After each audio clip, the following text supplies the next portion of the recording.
सावर्णी सूर्यो तनयो यो मनुकथ्यतिष्ठमः निशामाया तदुत्पत्तिं विस्तराद्गदतो मम महामायानुभावेन यथा मन्वन्तराधिपः स बभूव महाभाग सावर्णीस्तनयोरवे स्वरोचिषेन्तरे पूर्वं चैत्रवंशसमुद्भव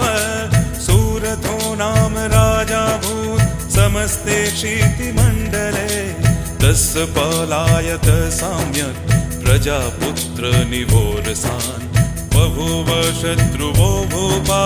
कोलाविध्वंसिनस्तथा तस्य तैरभवद्युद्ध मतिप्रबलदण्डिनः नूनैरपि स तैर्युद्धे कोलाविध्वंसिभिर्जितः